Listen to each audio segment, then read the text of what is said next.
many people to enter into it. And I hope that you understand. But because it was an academic session, it was more of a about the various subjects. So we had to spend the time. Now please, we'll have a quick question answers session.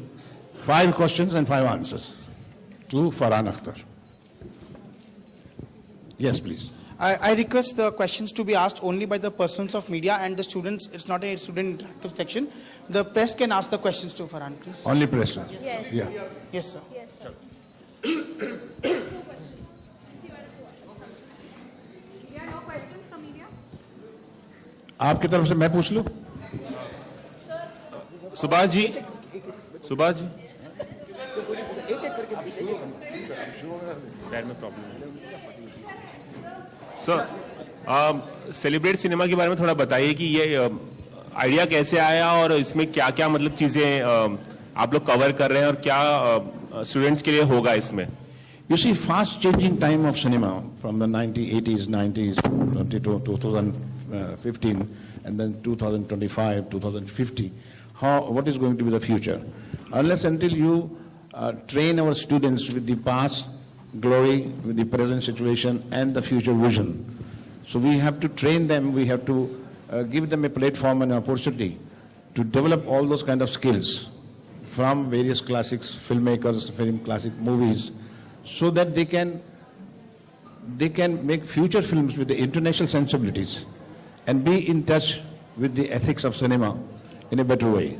So this is the exercise the Whistling Woods have taken over for every year. That's how we invite and perform people and filmmakers like Farhan Akhtar and other people. They come here, they share their experiences. So this is one of the great platform for not only for the Whistling Woods students, but for the students from other universities, as far as the poor children who cannot afford education, but they want to learn filmmaking. So we have allowed them also here from the slum areas or the poor section part of it. So they are also here, they are enjoying their workshop, and it's a great pleasure for me to have this kind of memento. Farhan, आपने master class में आज हिस्सा लिया, किस तरह की बातें students के साथ की, कैसा एक्सपीरियंस रहा आपका? ये तो स्टूडेंट्स ही आपको बताएंगे। मैंने तो जो सवाल उन्होंने मुझसे पूछे, मैंने जो मुझे लगा कि जो एक बिल्कुल ही सच है मेरे अंदर, जैसे वो सवाल पूछ रहे हैं उसका जवाब मैं दूं, तो मैंने एक अच्छी बात है, मतलब क्यूरियोसिटी है जो हर स्टूडेंट में होनी चाहिए, टू नो अबाउट जो लोगों ने थोड़ा बहुत जो एक्सपीरियंस गार्नर किया है over the years of work, just to come and share that with them. They are curious, they are all very hungry. वो जानना चाहते हैं कि मतलब आगे चलकर उनके रास्ते में कैसी कैसी चीजें आएंगी. तो I was very happy to be here and to interact with the students. That's really. Farhan, आपके लिए हाय फरहान, आपके लिए सिनेमा का सेलिब्रेशन क्या है? अगर आपको सिनेमा सेलिब्रेट करना होता है तो आप किस तरह से करते हैं? अगर मुझे सिनेमा सेलिब्रेट करना है, मैं तो फिल्में देखता हूँ. I think that's the best way to celebrate movies is by watching them. तो जहाँ से मतलब प्यार शुरू हुआ था सिनेमा के लिए, began as an audience. तो अगर हम फिल्म मेकर बन गए, इसका मतलब ये नहीं है कि हमें फिल्में देखनी छोड़ देनी चाहिए. तो to continue that thing, I think that's also very important, क्योंकि इतना काम होता है दुनिया भर में, सिर्फ हिंदुस्तान में नहीं, दुनिया भर में, टू जस्ट ये देखना कि मतलब किस तरह की फिल्में बन रही हैं, किन मुद्दों पे फिल्म बन रही है. To me that is a very very exciting thing to do. That's how I celebrate it. Okay, Farhan, film making की अगर बात कर जाए, एक दौर हुआ करता था जहां बहुत चुनिंदा लोगों को फिल्म मेकिंग पता थी, प्रकाश मेहरा प्रोडक्शन, यशराज फिल्म, आज अगर हम देखते हैं तो कॉर्पोरेट्स आ गए हैं और अब ईपी डीपी दुनिया भर के लोग, बहुत चुनिंदा लोग करा करते थे. कैसे, how do you see the whole change against EP and DP? The executive producer, then casting director. When I talk about, if you go back you see very few people who have done film making, film like मुकद्दर का सिकंदर, शराबी, किस तरह से देखते हैं पूरे बदलाव को, जिस तरह से कॉर्पोरेट का इन्वॉल्वमेंट हो गया है, मोनोपोली भी हो गई है, कहीं छोटी फिल्मों को स्क्रीन्स नहीं मिलती है. How do you see the whole change? You have asked too many questions, I think, in one, and in all honesty, I think it would be fair. I think it would be fair for actually Subhash ji to answer this question, क्योंकि he has seen really the change of the times. जब से मैं आया हूँ, ज्यादातर मतलब जो फिल्में बनी हैं, they've already were studios involved, there were many things involved. तो ये जो एक चेंज रहा है, मैंने हाल ही में एक फिल्म की मिस्टर बच्चन के साथ, वजीर, तो वो भी मुझे बता रहे थे कि मतलब एक्चुअली अकॉर्डिंग टू हिम कितना बेहतर हो गया है अब, कि स्क्रिप्ट पहले मिल जाता है, you get a chance to read through a dialogue, prepare for a character, costume के रिहर्सल्स होते हैं, हेयर मेकअप होता है पहले, He's like, so by the time you come on to set, you feel very prepared. तो ये उनका point of view था. मेरे ख्याल से ऐसा ही था हमेशा, क्योंकि मैं उसी तरह की फिल्मों में मैंने काम किया. But I think Subhash ji is better equipped to answer. इसी पहले क्या था कि एक आदमी 4 डिपार्टमेंट संभालता था. अभी 4 डिपार्टमेंट में स्पेशलाइजेशन हो गया है. तो 4 डिपार्टमेंट जिनका काम है वो करते हैं. इसलिए डायरेक्टर के लिए भी आसान है, और एक जो क्रिएटिव टीम है और टेक्निकल टीम है उनकी सबके इनपुट आते हैं तो प्रोडक्ट बेटर बनता है. पहले एक बोझ एक डायरेक्टर के ऊपर था, प्रोडक्शन मैनेजर का भी काम वो कर रहा है, सब भाग भी रहा है और डेट्स भी ले रहा है, बेच भी रहा है, मार्केटिंग भी कर रहा है, सब कुछ कर रहा है, लिख भी रहा है साथ में कहानी, साथ में मार्केटिंग की बात कर रहा है. तो इतना बोझ था हम लोगों के ऊपर उस वक्त कि उस वक्त में अगर हमने फिल्में बनानी तो मुझे लगता है कि हम बहुत महान थे. और रोल्स भी कर रहे हैं. Sir, I would like to have your views on Mr. Subhash Ghai as an educationalist. As an educationalist, his contribution for the field of education that he's pursuing. You know, I think the biggest contribution anyone can make to their field is through education. So to having created a university, a school, a college, whatever you'd like to call it, an academy, the fact is that this is a very, very large contribution.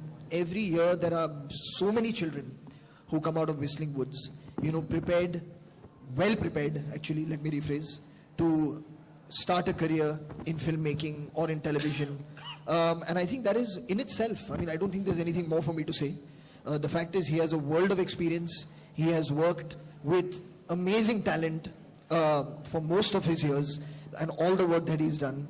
And I think he told me when he recently, just while we were walking in, when he got a chance to choose his first DOP, the difference between what was there before and what is now. So the fact that he's preparing so many young people for a career, I think is an amazing thing. And all of us, including me from the film industry, are very, very happy, very proud to be supporting him in this endeavor. And whenever we need to come here, interact with students, you know, share again our views, our opinions, our experiences with them, we are more than happy to. Farhan, आपसे सवाल है कि FTII का जो विवाद है वो 3 महीने से ज्यादा हो Excuse गए, me, can 95 we keep days the हो गए. questions to the event specific? Let's talk about the academy. It's let's related come to films. It's only related to films only. No, it is a Film question Institute. of the current controversy and I think- includes I the think- government. Can we keep it I to the think event Farhan- specific, please? I think Farhan will say. चलो ठीक है, ठीक है. FTI का जो विवाद है 3 महीने से ज्यादा हो गए हैं, लोग हंगर स्ट्राइक पे बैठ गए, तो पूरे इस विवाद को आप किस नजरिए से देखते हैं और आपका पर्सनल व्यू क्या है इस पर? और सुभाष जी, आपसे भी सवाल. ये मेरा पर्सनल व्यू, मैंने मतलब ये पहले भी कहा है, ये सवाल मुझसे कई बार पूछा गया है. मेरा पर्सनल व्यू है कि मतलब इवेंचुअली जो स्टूडेंट्स हैं वो एक एजुकेशन चाहते हैं, और अगर उन्हें लग रहा है, अगर वो इतने स्ट्रांगली अपना ओपिनियन वॉइस कर रहे हैं कि उन्हें लग रहा है कि जो सेटअप या जो जिस तरह से एक डिपार्टमेंट क्रिएट किया जा रहा है, that is something that they are not feeling very comfortable with or happy with, or they feel that their work or their education could suffer. You know, I think it is important for the people in charge, for authorities to listen to them, you know, and then to arrive at some kind of a conclusion, because FTI again is such a reputed institute, मतलब सालों से, और वहाँ से भी हमें इतना talent मिला है, इतने सारे एक्टर्स आए हैं, कैमरामैन आए हैं, बहुत सारे लोग आए हैं वहाँ से. तो we want those people to study happily. ये बहुत एक जरूरी चीज़ है, क्योंकि अगर आप किसी भी कॉलेज में जाए, स्कूल में जाए, अगर आप खुश नहीं है वहाँ पर पढ़ते हुए, तो आप क्यों जा रहे हैं?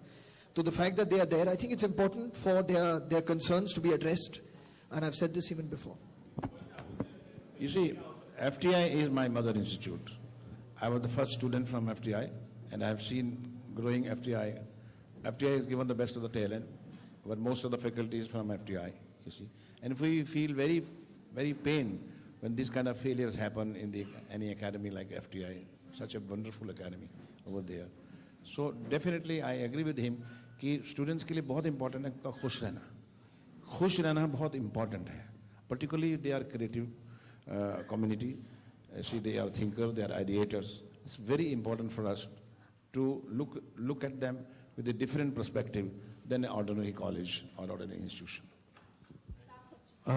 One of the partnerships that Celebrate Cinema has is with Organ India. So just wanted to get your thoughts on organ donation and how important it is for humanity. Again, I mean, of course, if you donate your organs, I think, I believe that you save about 8 lives by donating your organs. That's under the condition that you have maintained them healthily to start with. But it's something that I feel that is, again, it's something that you're contributing back to society, you're contributing back to humanity. You know, on some level, if your organ can be used to save somebody else's life or to help them function better, you know, then I think you should absolutely do it. Absolutely. Okay Farhan, you know Mumbai हम सबका शहर है, हम सब मुंबई शहर से प्यार करते हैं और इसके रहवासी हैं, सिटीजन है यहाँ की, इंडिया के सिटीजन है और यहाँ रहते हैं। बचपन गुजारा है आपने मुंबई शहर के अंदर। ट्रेन ब्लास्ट जो बॉम्बे में हुए थे, उसका फैसला आया है 2006 का फैसला आया है, 2006 का फरहान, 2006 का फैसला आया है।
interaction. So I would like to request you please put up your questions to Maheshji, who has spoken on a topic as a producer perfect on the Indian psyche, Indian audience psyche, Indian filmmaking, Indian past, filmmaking past, today and tomorrow. And it was just a fantastic session. And I request you also, the media friends, that you also must attend this kind of classes. It's the only thing that we just say we are shy with the cameras, because many filmmakers who come, they have to open their heart with academically, with the students. So we do invite you. You should come, and rather you should learn also, because these are very precious moments. The people like him, they come and they share their experience. So you grow with it. You all from media students. You are also media students. So we welcome you all. Only जरा camera वालों को मैं आप भी camera बाहर छोड़ के अंदर आके देख लो, उसमें क्या? Now, please your question. सबसे पहले आपके लिए सिनेमा का सेलिब्रेशन क्या है? मेरे ख्याल में ये जो ओपन डोर एटीट्यूड है, ये एक मिसाल है सेलिब्रेशन की, क्योंकि मुझे वाकई ताजुब, आई वाज शॉक्ड दैट के this has been a festival where the outsiders have been allowed to come inside. नहीं तो क्या होता है कि ऐसी जो स्पेसेस होती हैं वो एक प्रिविलेज्ड, एक एलीट ग्रुप के लिए ही सीमित रहती हैं. तो इससे कहीं पर आपको इनकी नीयत का एहसास होता है कि ये सबको शामिल करना चाहते हैं, मगर क्योंकि ईंट ढांचे का एक अपना ईंट का पत्थर का एक ढांचा स्ट्रक्चर है, तो उसमें जाहिर है कि लिमिटेड लोग ही आएंगे. मगर ये जो आते हैं और फिर ये इनको एक स्वाद मिलता है सिनेमा का, तो ये जाके एम्बेसडर्स बनते हैं, not only of this institution but the kind of narrative that is playing out here. क्योंकि कभी कभी आप बिना किसी को मिले एक फैसला कर लेते हैं कि ये लोग ऐसे हैं. जब तक आप किसी को छूते नहीं, करीब से देखते नहीं है, आपको अंदाजा होता नहीं है. तो ये जाके फिर इस इंडस्ट्री का एक अलग एक पर्सपेक्टिव लेके जाते हैं, जो बहुत जरूरी है, जो हमारे एट द मोमेंट, क्योंकि एक सॉफ्ट न्यूज की जो प्रथा चली है, उसके वजह से आप लोग को मैं नहीं कटघरे में खड़ा हूं, मगर मेजर जो एक नैरेटिव है कि ये कुछ प्लेजर कंज्यूमिंग हेडनिस्टिक लोग हैं जो अपने मनोरंजन के क्षेत्र में हमेशा नाचते गाते रहते हैं.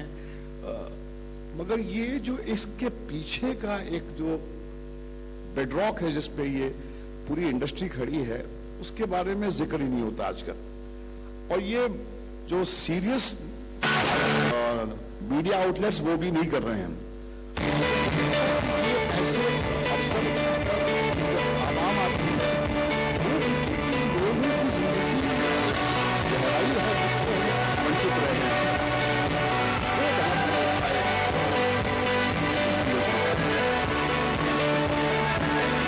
आप लोगों से मिलते हैं और आप लोगों से सवाल करते हैं, क्या कुछ सवाल आप लोगों को पूछे उन्होंने? किस तरीके के सवाल थे? क्या कुछ डिस्कशन? मुझे उनकी थोड़ी सी हेजिटेशन होती सवाल पूछने से पहले, वो देख के मुझे बड़ा प्यार आता है उनके, बट वो कहीं पर हमको हमारी अपनी याद दिलाती है कि एक पूरे फुल हाउस में जब हम किसी बड़े ग्रेट आदमी से बड़ा इंश्योर करते थे और ये सवाल पूछने का जो जज्बा है विद सो कॉल्ड सेलिब्रिटी, ये बहुत इंपॉर्टेंट है, उसको जिंदा रखना।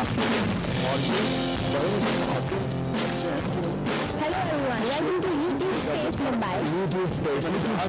ये दुनिया जो है इसमें परफॉर्मर्स बहुत कम हैं, स्पेक्टेटर्स ज्यादा हैं, क्योंकि परफॉर्मर होने के लिए हिम्मत चाहिए। निंदक भरे हैं दुनिया में, but the world belongs to the performer, not to the critic.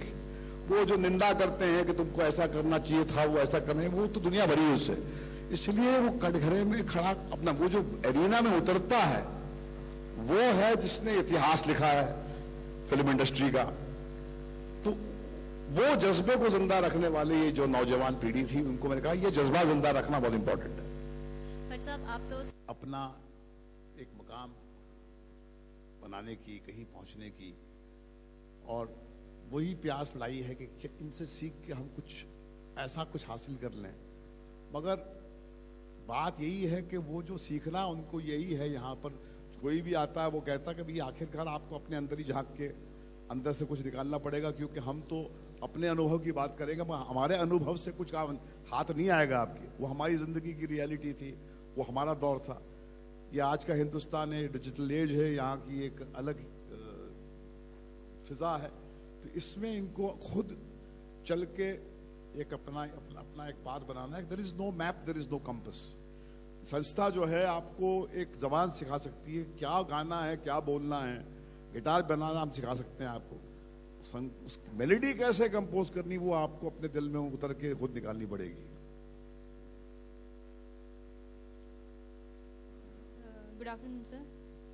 Mahesh sir, मेरा क्वेश्चन आपके लिए है कि since you have been known Subhash ji for a longer time, what are your views on Subhash Ji's movies as a filmmaker and as a mentor for the students of cinema?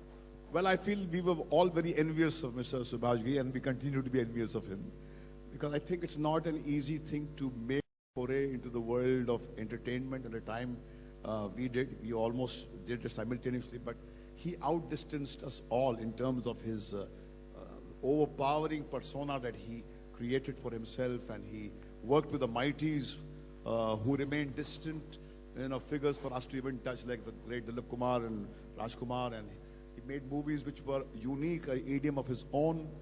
He had courage which was unique to the time. He had his own idiom of his time. What I mean, he still has it. And only a person like that who had a larger than life a kind of appetite could create a place like this, and he went through a harrowing experience.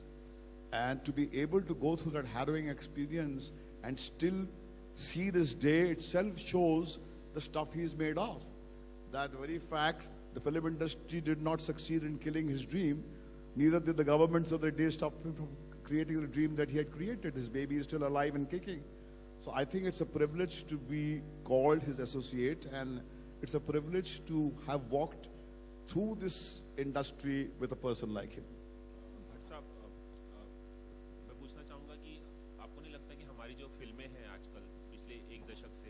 बहुत ज्यादा urban centric हो गई है, बहुत ज्यादा youth को cater कर, बहुत ज्यादा ग्लैमर, सब कुछ सपने दिखाए जाते हैं, फॉरेन लोकेशन पे शूटिंग होती है, बहुत टू मच, मतलब ऐसा ज्यादा नहीं लग रहा आपको कि ज्यादा होने लगा? या आपने सवाल जो पूछा है, ये सवाल हम अपने आप से पूछ रहे हैं।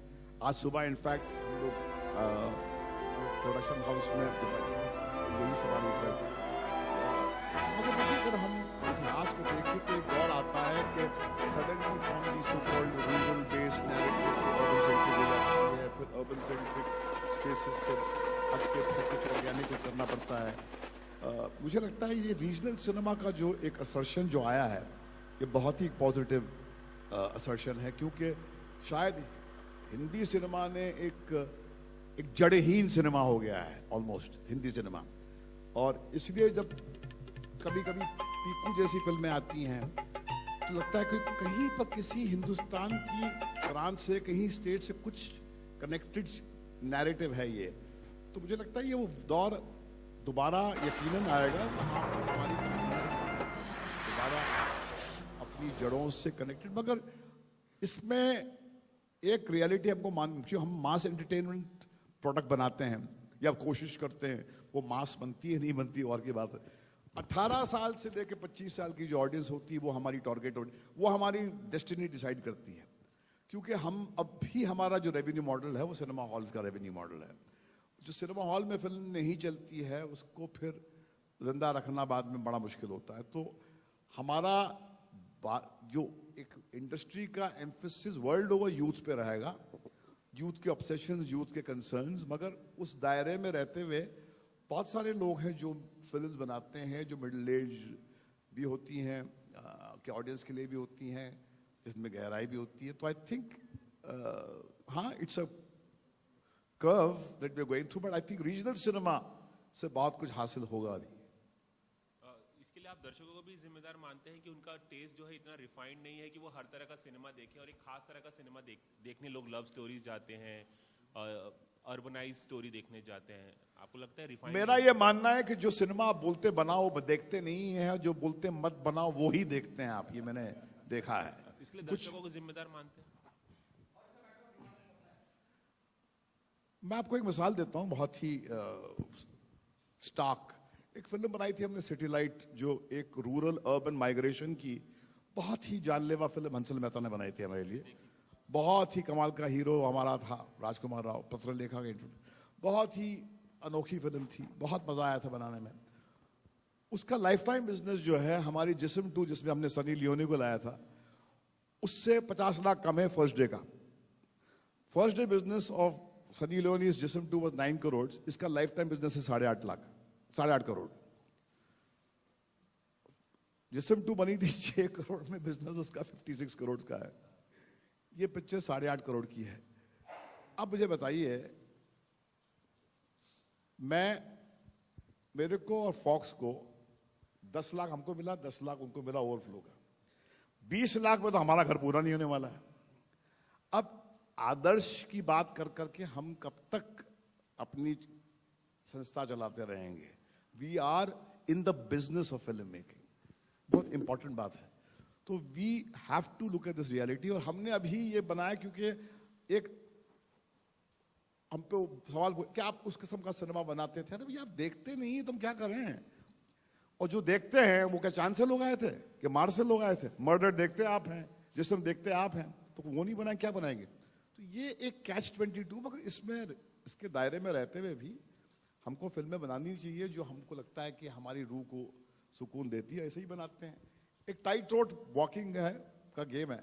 बस आखिरी सवाल मेरी तरफ से कि एफटीआई का जो इम्पासे है बहुत लंबा खिंच गया है, टूट नहीं रहा है। आपकी नजर में क्या सोल्यूशन नजर आ रहा है कि ये इम्पासे टूटे? क्योंकि हंगर स्ट्राइक भी चल रही है, प्रेसिडेंट को लेटर भी लिखा जा रहा है, लेकिन कुछ सोल्यूशन सरकार में अगर सुभाष घई की इच्छा होती तो वहां पर आज नहीं 1 सेकंड में प्रॉब्लम खत्म हो जाता है। वो इच्छा चाहिए, इच्छा शक्ति, the will to keep the institution going. एक इंडिविजुअल ने जिंदा रखा है, यहाँ पर पूरा मुल्क नहीं रखा। भैया हुकूमत को ये इच्छा तो होनी चाहिए कि वो उस संस्था को जिंदा रखे। वो खेल इंडिविजुअल्स का है, ये खेल जो है जुनून का है, ये पैशन का खेल है। ये ग्रुप ऑफ आईएएस ऑफिसर्स और जॉइंट सेक्रेटरीज का खेल नहीं है। ये हैंड्स ऑन काम है। सुबह से फोन करने का कितने बजे आप आ रहे हैं यहाँ पर साहब? हमारे दोस्त हैं, हमारे भाई हैं, सेलिब्रिटी हैं, ये हमारे आइकन हैं। हैंड्स ऑन 2-3 मरतबा फोन किया, कितने बजे आ रहे हो, क्या बच्ची ने फोन किया? ऐसे चलती है इंस्टीट्यूशंस। वहां पर कौन है? तो दीजा जैसा घर में जो है माँ जो है उसकी मौजूदगी में घर चलता है। वो पैशन कहां से लाएंगे आप? ईंट पत्थर का घर तो बना देंगे आप। You have to love it, वो है नहीं। अब कैसे, कौन शिक्षा जाके देगा उनको?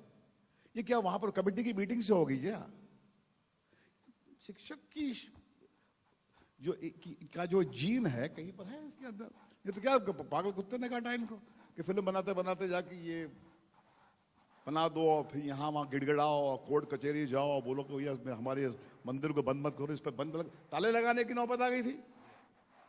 खुद तो करोगे नहीं जो करना है, और जो करेंगे उसको आप ताला लगाएंगे आप। तो हम क्या बोले उनको? बड़े लोग हैं भैया, बड़े बड़े उनके पास लोग हैं सोचने वाले। हम यहाँ पर बांड बिरासी लोग हैं, हमारे से जो होता हम करेंगे, हमारे से मिल बैठ के जो होता हमसे यही होगा। जी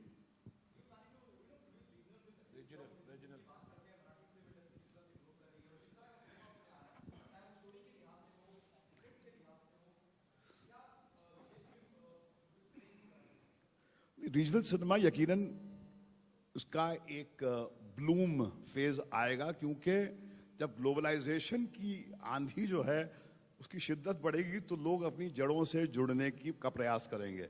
अपनी पहचान जो है कहीं पर आपके रीजन से, आपके प्रांत से कनेक्टेड है, तो आप अपने आंगन की बात करेंगे, अपनी जबान की बात करेंगे, उस लहजे में बोलने की बात करेंगे, तो जाहिर है वो सिनेमा बनेगा। तो मगर मुझे लगता है कि रीजनल सिनेमा का स्तर जो है उसमें क्वांटम लीप ऑलरेडी आ चुका है। जैसे बंगाल के हमारे कुछ फिल्म मेकर्स हैं, आउटस्टैंडिंग फिल्म मेकर्स हैं, एंड वहाँ से हम को बहुत सीखना है और एक क्रॉस वेंटिलेशन चलते रहना चाहिए। एक ज़माना था कि जो हमारे यहाँ वहाँ से बंगाल से बहुत सारे टेक्नीशियंस, राइटर्स, अभी हमने लाए हैं बंगाल से, सुरेता सेन गुप्ता जी राइटर हैं, तो हम इसलिए नियत से लाए क्योंकि वो गहराई जो उस प्रांत की है, महाराष्ट्र और बंगाल में सिनेमा इसलिए ब्लूम किया था because there was a tradition of the arts here, literature का बहुत बड़ा गहरा ट्रेडिशन था। तो आई थिंक ये मिल मिला के कुछ रंग हमारा जो है गाढ़ा होगा। बट साहब यहाँ जाना चाहेंगे कि आपके समय के हर जनरेशन की फिल्म मेकिंग की अपनी अपनी परेशानियाँ होती हैं, आपके समय अलग है, आज की जो जनरेशन है उनके सामने क्या परेशानियाँ आपको नजर आ रही हैं? देखिए, हम सुभाष जी और हम अभी ये बात कर रहे थे सेशन में जाने से पहले कि बहुत डेंजरस जो कर्व है वो कॉर्पोरेटाइजेशन का एक कर्व है। Corporatisation is like the government of ministry, जिसमें व्यक्ति होते हैं, पोजीशंस होती हैं, कोई एक मिजाज से आप डील नहीं करते हैं, एक शख्सियत नहीं होती है। तो अगर आप विस्लिंग वुड देखते हैं तो आप सुभाष घई देखते हैं, आप शांताराम की बात करते हैं, प्रभात स्टूडियोज से लेकर उनकी एक राज कपूर साहब की बात, महबूब साहब। तो आई फील के cinema is a very personal nuanced business. उस पे फिल्म मेकर के ऑब्सेशंस, उसके डर, उसके सपनों का जो उनके फिंगरप्रिंट्स होते हैं, वो अगर आप आयन आउट कर देंगे और एक जेनरिक फिल्म बनाएंगे which appeals to everybody, तो उसकी पहचान जो है डाइल्यूट हो जाती है। इसलिए रीजनल सिनेमा आज इसलिए ज्यादा आकर्षित कर रहा है लोगों को, क्योंकि उस प्रांत के लोगों को लगता है कि ये तो हमको मिलेगा, इसमें मुझे अपना चेहरा नजर आएगा। तो ये कोई एक असेंबली लाइन, इस तरह 5 स्टार होटल्स के जो लॉबीज होती है सब जगह एक ही जैसी है, और like the Starbucks outfit everywhere same. I think cinema has to have जैसे 2 स्नोफ्लेक्स एक नहीं होते हैं, 2 पत्ते एक नहीं होते हैं। 2 film makers are not same. Each film maker in his lifetime creates an idiom which becomes the inspirational guiding force. That is going in. आप मार्केटियर्स ज्यादा ला रहे हैं, आपके पास शॉप, आपने क्या किया है, MBAs आके आपने शोरूम्स खोल दिए हैं, आपने गाड़ियां बनाते हैं कमाल की। तेल कहां से आएगा? वो तेल तो हमारे दिलों से आएगा, हमारे सपनों से आएगा। फ्यूल नहीं है, the fuel raw material, human beings are the raw material of the entertainment industry. ये सच्चाई है जिसको हमको सेंटर स्टेज पे रखना चाहिए। हम खुद भूल जाते हैं तो हम क्या बोलें। नई जनरेशन की बात करते हैं, आपकी बेटियां है या सोनाक्षी है, अभी सोनाक्षी भी शायद 5वां साल पूरा कर रही है इंडस्ट्री में, क्या कहना चाहेंगे ऐसी सिचुएशन के बारे में सोनाक्षी इज कंप्लीटिंग 5 years. वो कहाँ से आ गई बेटा? तो एक नई जनरेशन की बात चल रही है तो अभी मुझे एकदम याद आया. हमारे दोस्त की बच्ची है, हम अच्छे के सिवा क्या बोल सकते हैं उनके बारे में? बच्चा हाँ?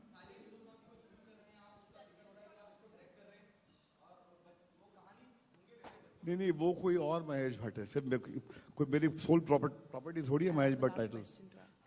I have a question for Mr. Ghai.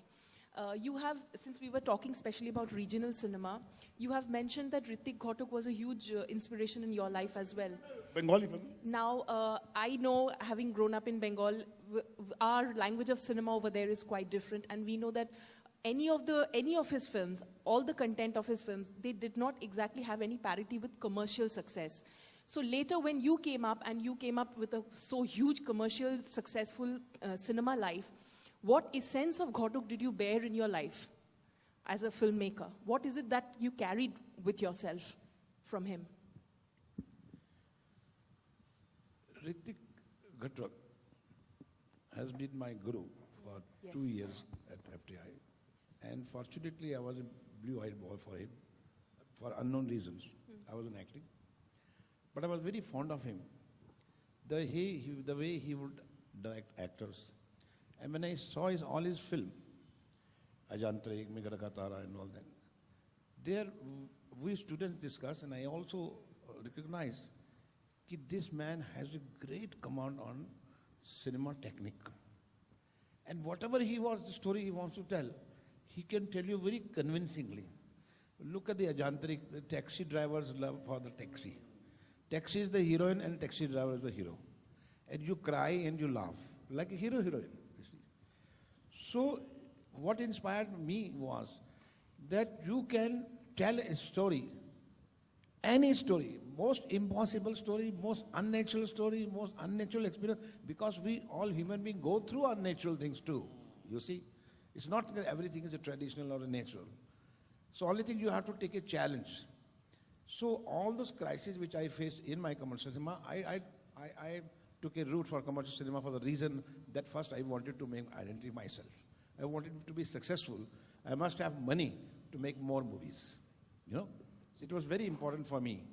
So मैंने कहा कि दादा ने पैसा तो नहीं बनाया, ये काम तो मैं कर लूँ.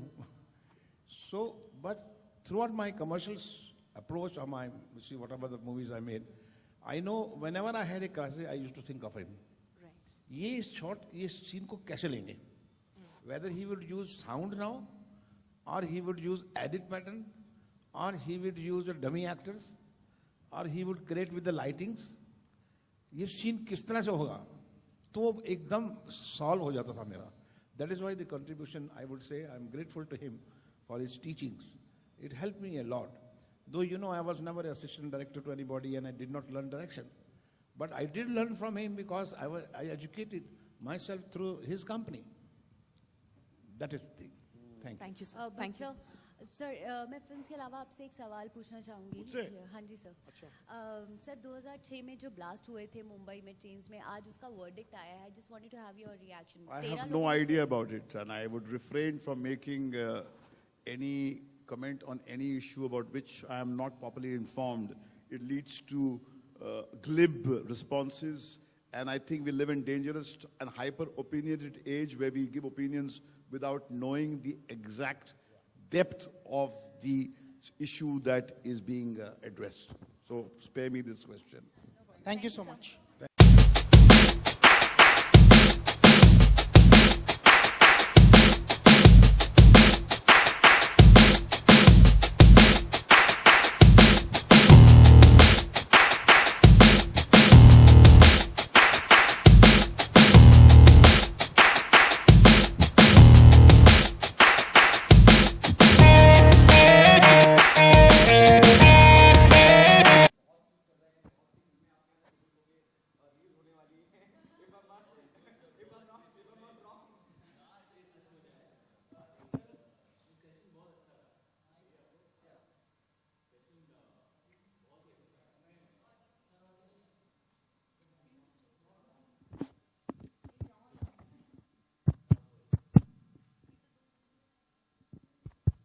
Hello hello.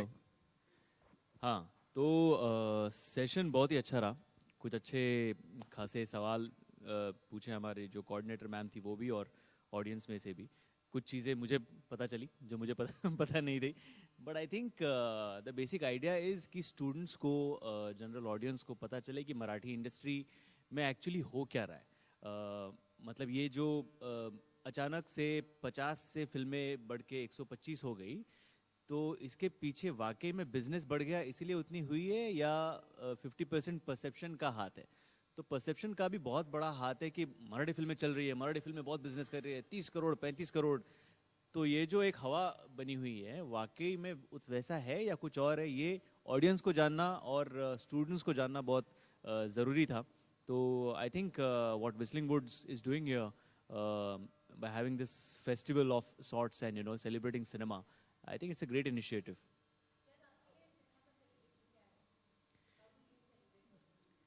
यार आपको काम करने को मिल जाए, अच्छी फिल्में दे, उससे बड़ा सेलिब्रेशन नहीं हो सकता। And I think I really want to thank Mukta Arts and SG for introducing me to production.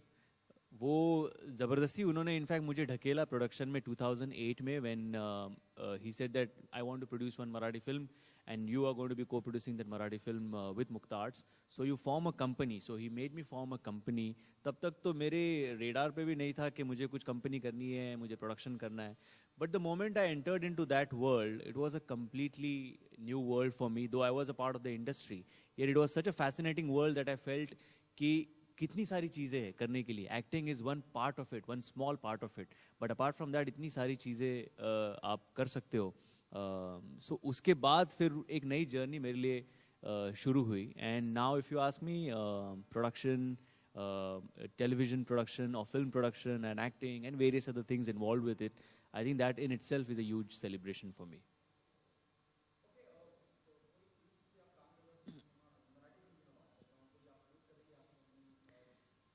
Marathi अभी हम एक स्क्रिप्ट पे काम कर रहे हैं, but that is too early to talk about right now. Hindi in terms of production we are working on Poster Boys in Hindi, तो उसकी स्क्रिप्ट अभी लॉक हो चुकी है and we will be making a formal announcement soon about when will go on floors and things like that. Marathi cinema in terms of acting एक दो बहुत अच्छी स्क्रिप्ट्स है जो next year will go on floors. और क्या बचा? Marathi TV हम एक प्रोड्यूस कर रहे शो, टीवी स्टार प्रवाह जो मराठी चैनल है उसके लिए चल रहा है कुछ ना कुछ, थोड़ा पेट के लिए जितना हो। नहीं, अभी जब तक साइन नहीं हो रहा तब तक बात करना गलत है, बट या we have approached a few A-listers also for the film, so let's see, जब उनके पास से रिवर्ट आएगा will talk more about it.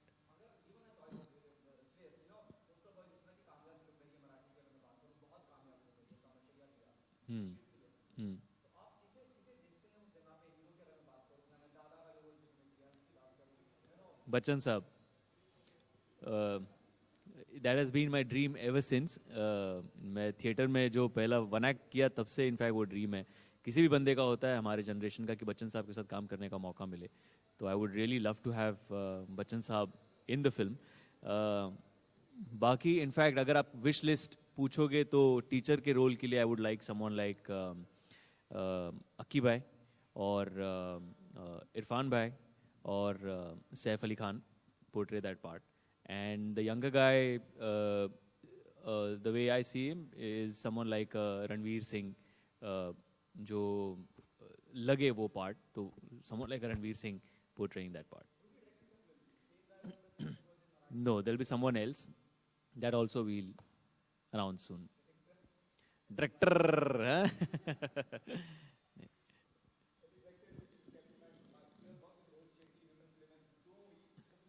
No, I mean, I think we need to be really realistic about this, and though they are on my wish list, but yeah, all of them are really tied up for the next 2.5 years, so it'll become very difficult for them also. और खामखा वो दोस्ती यारी में अगर आप पूछोगे तो ना भी नहीं बोल पाएंगे, हाँ भी नहीं बोल पाएंगे, तो इससे अच्छा बेटर है कि we take a very realistic approach and approach someone who can do justice to the film. Obviously, who wouldn't love to have Rohit Shetty on board?